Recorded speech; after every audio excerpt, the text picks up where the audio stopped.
All right, welcome to Hair Metal Revolution. Now, I wanted to talk to you guys about a topic that myself has getting. I got some emails. I talked about it before. Like, what's a lot of people know that I'm just going to tell you my truth, and they know that. So people want to hear what are my thoughts about the grunge area. And now I want everybody to understand this for a second. Now, you are talking to somebody who actually lives in Seattle. I grew up in California, and then I moved to Seattle in the 90s. So I know the atmosphere of Seattle and California. So you're not talking to somebody who wasn't living in the during the time when grunge was around. So when you're getting a perspective from me, you're getting a perspective from a person who lives in Seattle. So there's no bias. Now, in the to me, music is music. I love rock. You know, all music starts with me with rock. There's hard rock, heavy metal, speed metal, punk rock, grunge, but everything comes from rock, right? I always say the best music is when you have a singer, drummer, bass, and guitar. Those are the main elements that that you need for a band. All right. So let's get that straight. So I am not here to bash, certain bands just because I could do that. I'm not doing that. Okay. Now, because we all think of grunge was the music that tore down the rock of the 80s. Now, if you look through history, all right, if you look through history, the 50s sounded different than the 60s. The 60s sounded different than the 70s, 80s, and 90s. In general, when you look at music genres, when certain music comes out, disco, what was popular? What, 2 years, 3 years? And it died. We look at punk rock. Punk rock comes up huge during certain times through different eras, right? Punk rock was popular some parts in the 70s, some parts in the 80s and 90s. Punk rock's like the only one that kind of like comes back. And then if you want to go down to the hard rock era of the 80s, I mean, if you think about it, if you want to start with Van Halen from 78, metal, hard rock, glam rock, whatever you want to call it, really lasted all the way up like 92, 91. So it had the most life above all music in the world. It's easy to try to bash and try to make fun of hair metal, glam rock, or hard rock, whatever you want to call it, but it lasted longer stretch than any other music in history. And you can look that up yourself. Grunge was really only technically popular for what, 3-4 years? And then it kind of went down for ska, Orange County ska, punk kind of mixed in and all that. That took over. Then you had you had your Smashing Pumpkins, your Nine Inch Nails, Marilyn Manson. You had like all those bands, kind of like they kind of like stepped on what you consider grunge.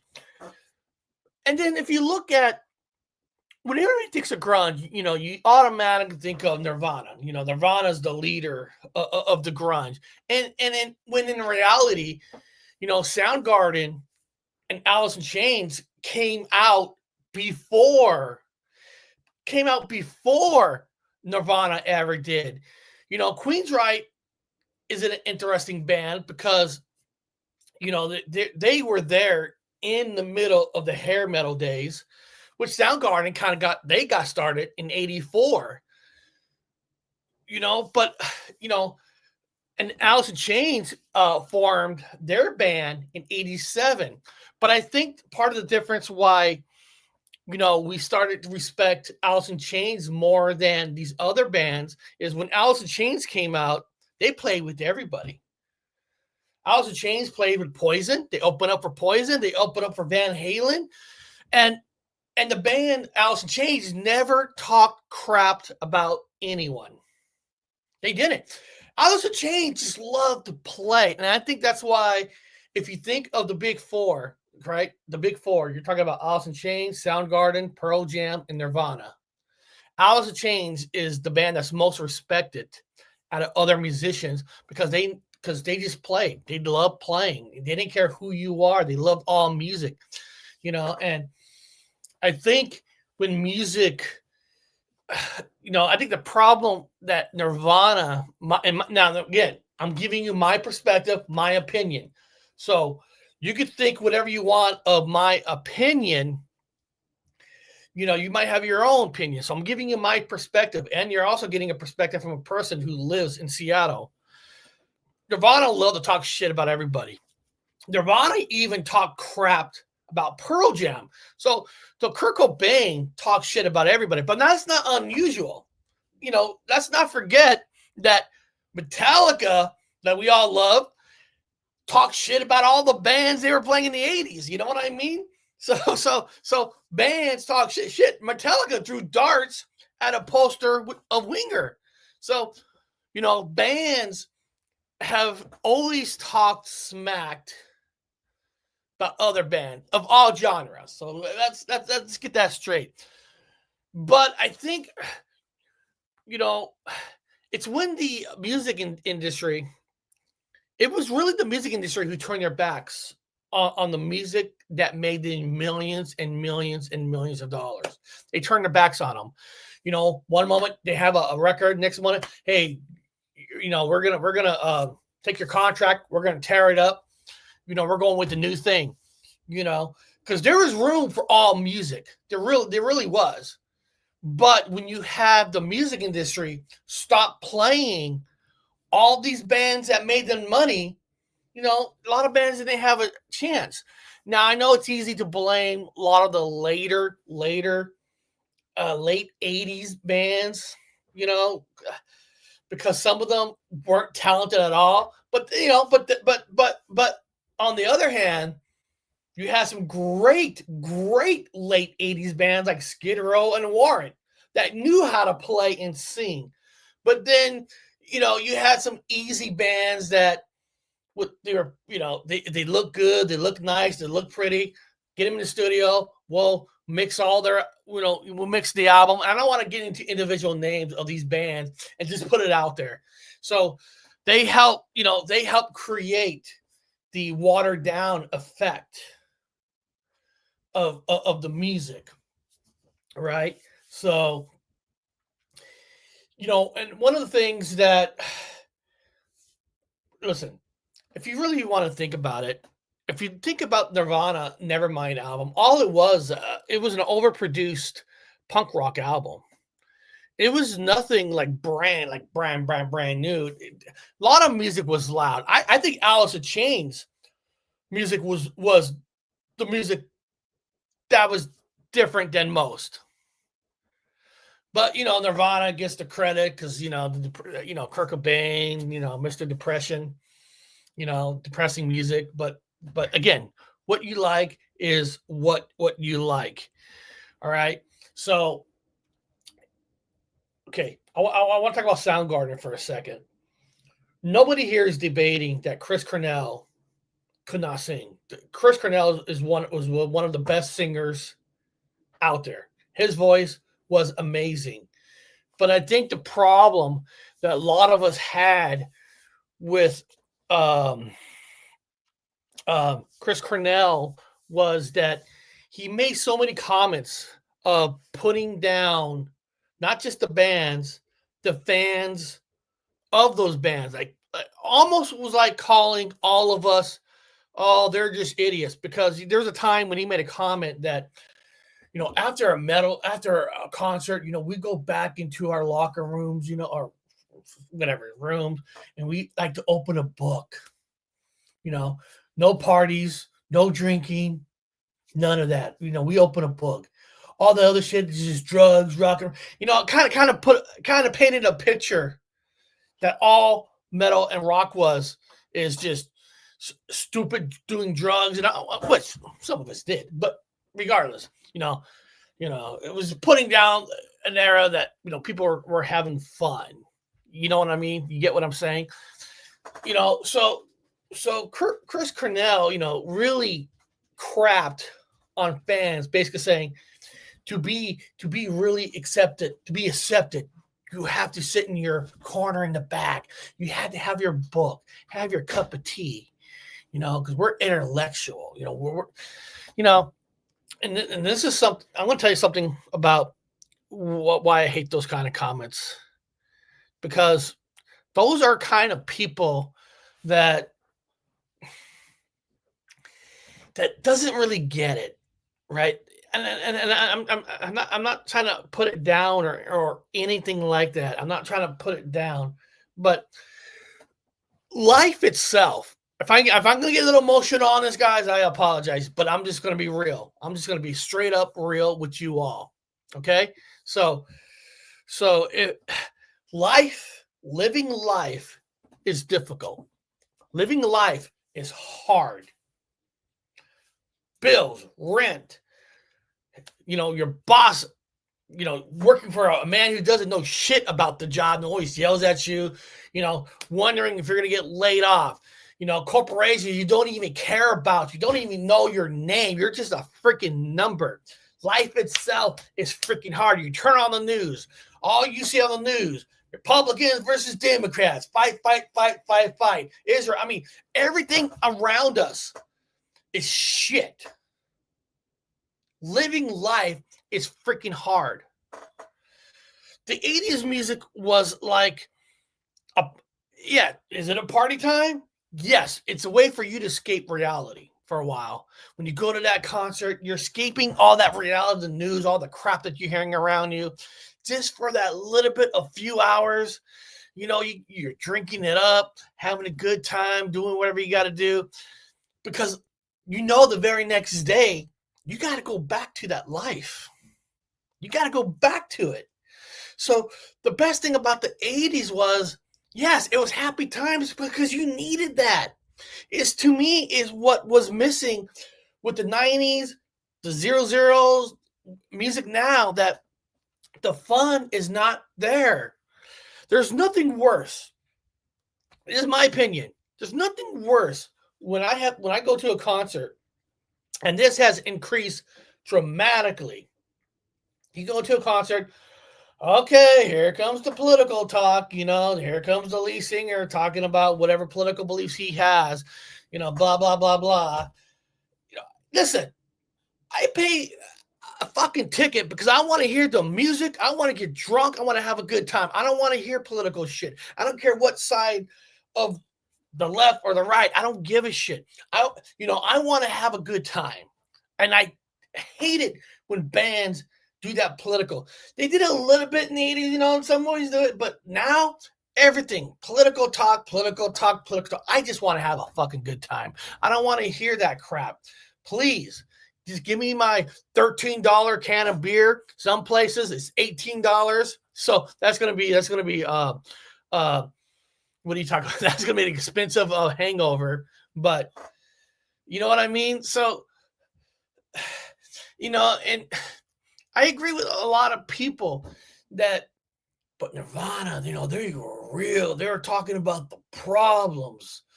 Listen, the thing is, we know what the problems are. We know where the problem is. I don't want to have to keep hearing it and live it and feel depressed. I don't. I want to have a good time. I want to read some of these fantastic comments that people put in. I love this. Hair metal was just about having a good laugh and having a good time, and it wasn't supposed to be taken seriously, and we knew it back in the day. Grunge wanted to be taken seriously with depressing songs, and he's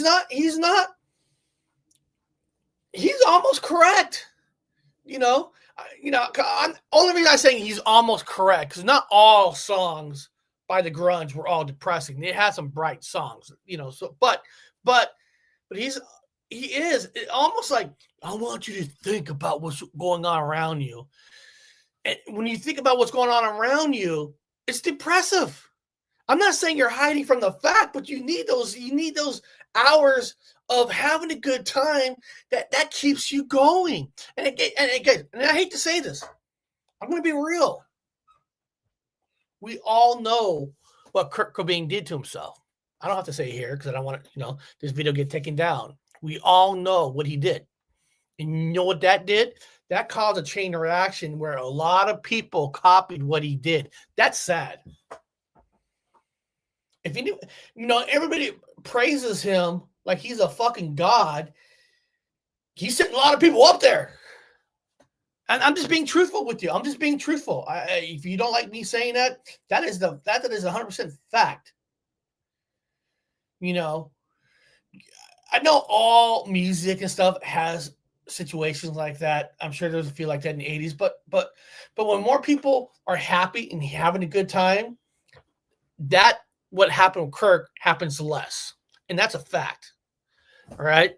So grunge is always will be depression. Rock is about having a good time, not be taken seriously. Did he write that twice? Oh, okay. Thought you were hunting monsters this week.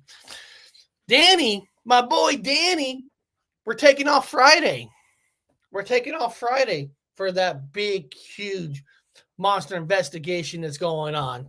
We're doing a few things in the middle of the week, but Friday morning is when we're taking off to do that big, huge thing. But Danny, look out for tomorrow. There is going to be a live show. We're going to do a live show with Dr. Wu at the Devil's Hand. So that's coming, my friend. That's coming. Grunge had no long longevity. It was gone fast and that's a fact. That's true. That's true. I mean, it came in, boom, boom, boom, and it died. It died. So breaking news, it's still around Mansell, Cooper, Priest last 2 times, still rock.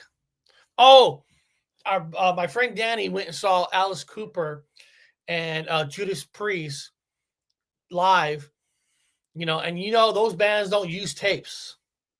They, Alice Cooper is still really singing. Rob Halford still singing real. And Danny said it was a fantastic show. He got to meet Alice Cooper. See? And, he had a great, great freaking time. Love that. All right. Hair metal is more preference, but I always respect grunge and punk rock in general. Hair metal can be depressing themes, but can be inspiring. Punk is more depressive. I love both, though. So that's a good point. I like that because all music has some depression. All music has some fun times, right? I mean, not every single song is perfect the way you want to hear it or not. So I respect that a lot. That's a good one. All right. Hair metal didn't help themselves because in the late 80s and early 90s, it seemed just like more competition to write a power ballad. And Rob, you're not fully wrong. And I heard Dee Snider talk about this a lot, and Dee Snider gets bashed a lot by a lot of people. I don't know why. Dee Snider is just telling the truth the way he looks at it too. And of course, it's his point of view. But in the early, if you look now, ballads has always been there. Ozzy Osbourne had ballads all the way back from his Blizzard of Oz album, and Black Sabbath had some.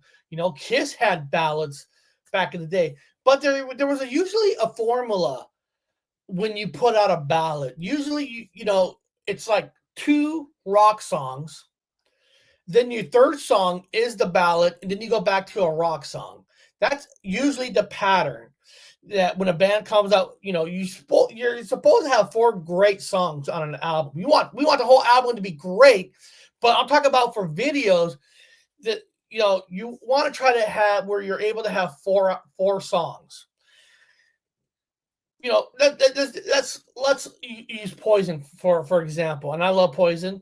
Poison, Look at the Cat Dragon was the first band I ever saw on stage opening up for Rat. Open up for Nothing But a Good Time, first video. Then you had Falling Angel, second. Then Every Rose was a ballad of the third song, and the fourth was the remake of Your Mama Don't Dance, right? That's the formula. Then the studios wanted more ballads out. So if you look at Poison's third album, Flesh and Blood, first song, Unskinny Bop, rock. And then Something to Believe in, ballad. Right. And then it was like Ride the Wind was a video, and Life Goes On. So those 4 videos, 2 of those were ballads. Right? So you saw a change. Then the studio had bands come out with ballads first. No offense, but still Heart. Still Heart's first video song was "I Never Let You Go."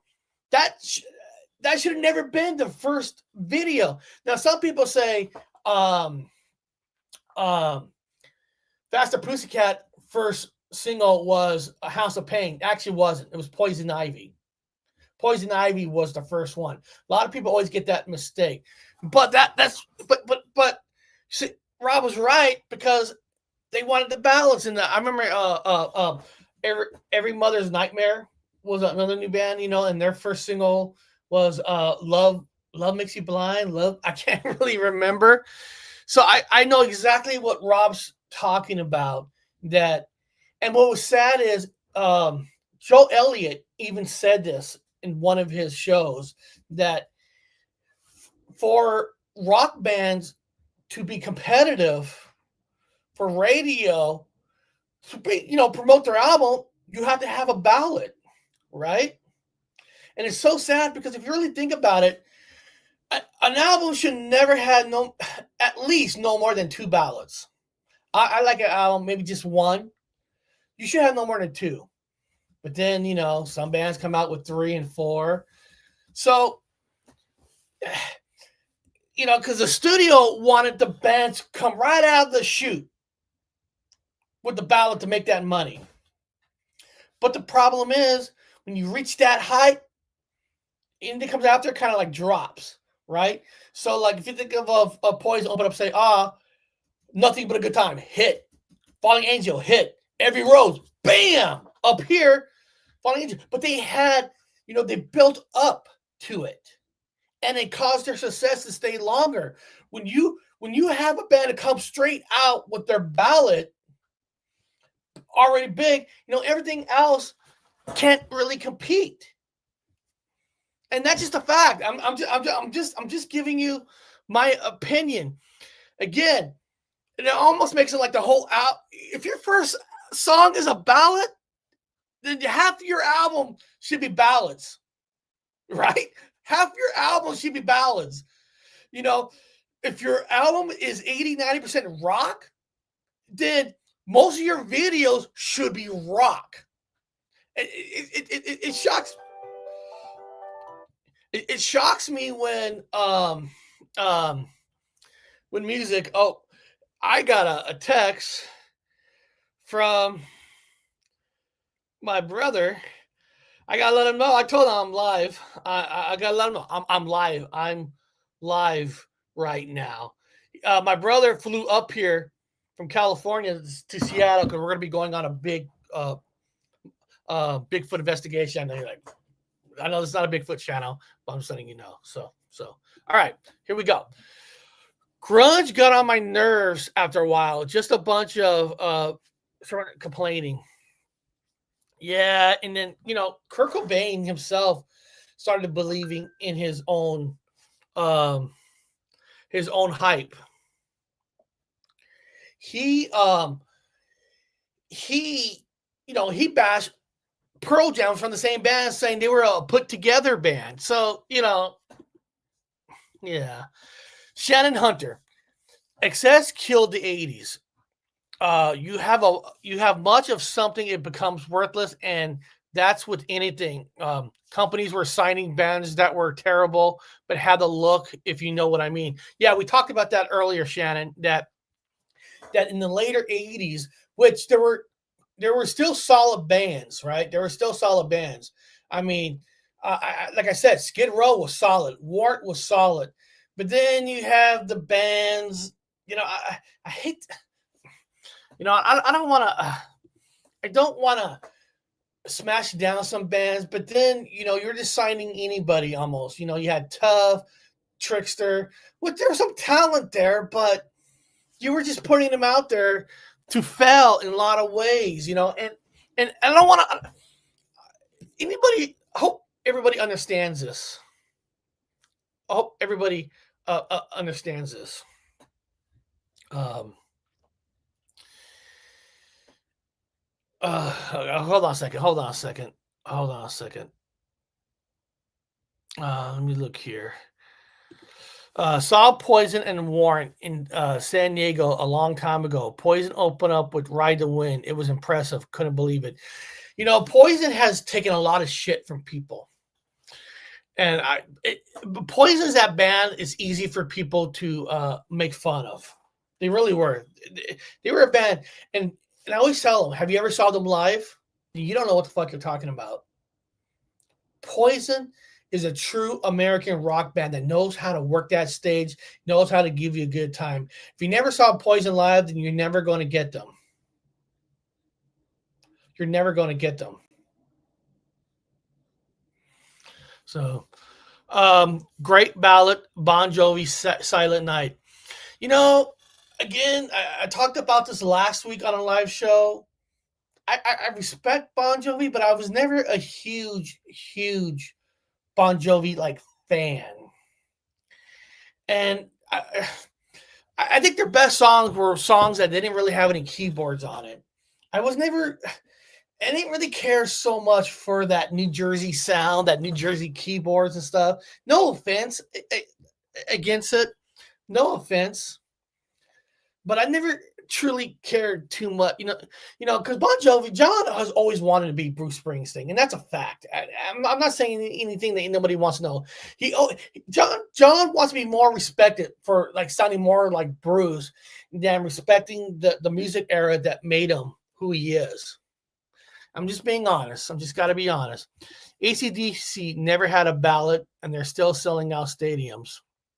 Yeah. But they never had ballads, but they had some slower some songs, but they're more bluesy in a way. Like one of my favorite AC/DC songs is "Right On." "Right On" is with Bon Scott, and it's slow, but it's a bit more bluesy and all that. And again, a ballad is not a bad thing. I love Cinderella's "Nobody's Fool." Don't know what you got till it's gone. I love those songs. So a ballad is not a good thing, but it's when you're taking the ballad and you're causing the ballad as this is what the band's about when it's not. Again, Scorpions had some great ballads. 100% correct on that. But you also know Scorpions for all their great rock songs. And that's why Scorpions survived.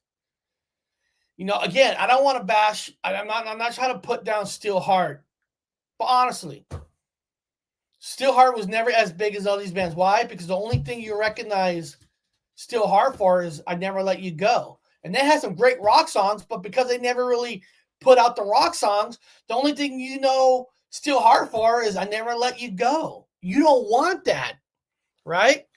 Def Leppard, they have some big ballads themselves. "Love Bites," "Have You Ever Needed Someone?" But Def Leppard from "High and Dry," "Photograph," "Rock of Ages." So you knew their rock songs. So even though they had ballads, you don't think of Def Leppard of just a ballad band. Like Scorpions, you don't think of Scorpions of a ballad band. You think of them as rock and roll bands. But they do have some great ballads. And that to me was the true formula of these bands. Ozzy Osbourne, Blizzard of Oz, "Say Goodbye to Romance." Great ballad. But Ozzy was known for his heaviness. And that's what my opinion that keeps the bands alive. When you're just known for a ballad, You know that. Wasp mastered ballads. Yeah, but you know what? You don't really think of Wasp for ballads. Uh, you know, you're probably the first person I ever seen wrote in a comment about a ballad from Wasp. You just don't hear that from anybody about a ballad from Wasp. And they had it. You're right. I like that. Grunge sucks. All right. In 1988, spring break in Daytona, my friends were walking around near the boardwalk. Looked behind me, and it was CC from Poison and some of his friends. I guess he looked like death warmed over. Hold on. Never was a fan of the band to me. They put the best ballad I ever heard. Wasted time. Skid Row. Okay, Skid Row. Of course, they have some big ballads. I Remember You. They consider 18 in Life a ballad. I always consider that just a mellow rock song. I never really considered that like a ballad, waste of time. But the thing is with Skid Row, you knew them for their rock songs, right? Youth Gone Wild. You know what I mean? Slave to the Grind, Monkey Business. Piece of Me. So you knew, the whole picture around Skid Row. Yes, they had yes, and grunge had some ballads too. They did. I mean, Alice in Chains made that wonderful EP, and they have some slow songs on there. The way Lane Stanley sings, it was beautiful. Chris Cornell sings on that. So yeah, that's not pretend. I mean, what is it? Soundgarden, Black Hole Sun, Pearl Jam had was a song called Black? I can't remember. So they all have ballads too. But you want to be remembered as a rock group. One of the interesting things, since I have lived everywhere. I grew up in California. I have lived in Seattle. I actually have lived in New York. I have lived in Maryland. I have seen a lot of different parts of the United States and music. It was very interesting because in the 80s of California, it was about bands making it. It was almost like a cutthroat business down in California for rock bands. They didn't really help as much. Some did, but it was about us making it. Fuck everybody else. We don't care about anybody else, right? And then you go up to Washington, Seattle, which is on the West Coast. Seattle has always been us against the world type of era when you're up here.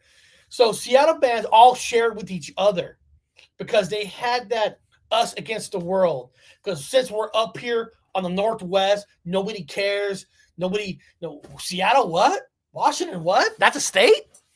Seriously. So bands in Washington, yes, they stuck together, but it was more of us against the world. And one of the things I like about the East Coast was, yes, they're trying to make it, but a lot of those bands did help other bands to make it. Where California, they're all on their own. They don't give a shit if other bands make it. They care about themselves making it. But like Bon Jovi helped Cinderella out. Kiss tried to help Cinderella out too. Gene Simmons of Kiss, their East Coast band. They helped out Van Halen, right? So East Coast, that they're probably, my opinion, the most kind musician when you look at the history is they actually helped other bands. Now, don't get me wrong. When Bon Jovi had Skid Row opening up for them, yeah, they did help Skid Row, but they took almost all their publishing. I mean, that's a business move.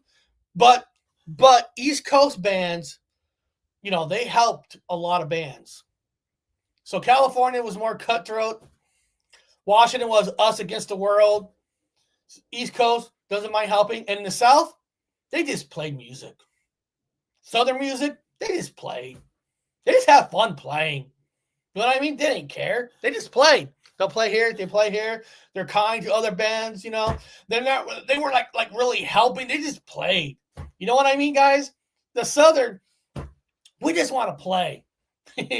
Fuck the political bullshit. They'll talk to other bands. They're not like out trying to sign bands to get them big. The Southern, they just played. They just played. And I'm not joking. Southern bands just played. It's like they had like the best of the cool worlds. Is they were mean. They weren't like necessarily trying to help out other bands where maybe East Coast did. Washington's me against the world. California, fuck everybody's about us. Southern band just played music and it was great. So and unfortunately for grunge, when you think of grunge, you think mostly of the Seattle areas and all that. So now who really won? I mean, it's all a matter of opinion, but my honest opinion, hair metal won 100% because they're still out there. They're still out there. They still sell. Well, unfortunately, we don't have some of these singers left from the Seattle area because they did some stupid things. I'm not going to get deep into that, but they're not really there except maybe Pearl Jam. That's about it. But rock band's still there and people still love going because people, I think a lot of people realize more than ever, the way life is right now, it's, you turn on the fucking news. I mean, oh my God, the left versus the right versus the left. I mean, it's just a shit show right now. We truly live in a comic book world. Mötley Crüe, best ever band. We need to go to a Mötley Crüe show. We need to go to some of these shows. And one thing I love about bands like Mötley Crüe and other bands that are still playing out there, they're not talking the political shit. They're just playing, having a good time because we want to go and get away from all this political crap that's going on around us. You know what I mean, guys? You know what I mean? I mean, we just want to have a good time. We just want to have a good time. And my God, I want to tell you a dream, not a dream, but I hope we can see this next year. I hope. This is what I want in 2026. It's going to be Poison's 40-year anniversary. I want a reunion tour. I want Poison to do a headlining, and then Tom Kiefer get back with Cinderella just for that. I know we don't have Jeff LaBar, RRP, our friend. He does have a son that's a great guitar player. Get his son, get Cinderella on the same build with Poison. Tesla came out in that same year, 1986. Tesla, can you imagine having a 40-year anniversary? Poison, Cinderella, and Tesla. Man, I hope, I wish those three can somehow work their magic and get together, because that'll be freaking awesome. Again, my first concert ever in life was the Rat Dancing on the Cover. But the first band I ever saw on stage was Poison. Was the first band I ever saw on stage. So I need them to do this tour next year because, I want to live a full circle life. I'm hoping that something doesn't happen to me. If they come to town, I go to a Poison show the very next day, I'm saying goodbye to the world. I don't want that. I don't want that. But my God, guys, wouldn't that be great? Poison, Cinderella, and Tesla. The band that came out in 1986, 2026. Wouldn't that be a fantastic tour? Wouldn't it? I mean, oh man, I'm sorry, guys. Will it happen? I don't know. One embarrassing moment I had was seeing Tesla and Firehouse. I was so drunk. I was seeing Triple, tried hooking up with, you know what? My friend Rob, I was going to talk about this earlier. I was getting into it, and I forgot. I forgot. a band like Firehouse, you know, they're good bands, but I think some of the super bands was also what helped killed the music genre. And I don't want to put down none of these super groups. If you think about it, Damn Yankees, a super group. Slaughter was somewhat of a super group, coming from Vinnie Vincent Invasion. Mr. Big was what you consider a super group. And they had some great songs. I don't think I'm putting them down, but I think what got lost is bands were leaving other bands, and they were getting together. Winger, when they got together, when they were making that album, their first debut album, they never played live together. They got together, they made the album, then they went on tour and they played live. So you kind of lost that, where like Mötley Crüe was playing in the streets, Poison was playing in the streets. Fucking Twisted Sister has a great documentary that's on Amazon Prime that I you guys should watch. You guys, I'm serious, you should watch. We're playing everywhere. There was an element where these bands learned by playing on the streets, and then you had all these super groups, Bad English. They were never playing together. They were making they went in the studio said, "Oh, super group, let's get together, sign here." And I'm not putting these bands down because Slaughter has some great songs, but they were making these albums without even really playing together in the clubs. So a lot of that stuff kind of got lost in the late 80s. They didn't earn their stripes. Warrant was playing live forever before they got signed, even though they got signed in 89. Skid Row was playing forever. They weren't super groups. They were later 80s. I think that's why I like them better than most of the other bands, late 80s. Def Leppard, they played in the streets. There was I hate to say this, they have a street cred that helped them, learn the craft. And nothing against these other bands, but these super groups, yes, you can say, well, he played the streets with that band, but it wasn't, you know what I mean? It just wasn't. Let's come in the studio. They didn't build that magic together from the beginning, like you said, like a Poison, a Mötley, Wasp. Some of these bands, that played together from the beginning. Guns N' Roses from the streets. Guns N' Roses, you know what I mean? Like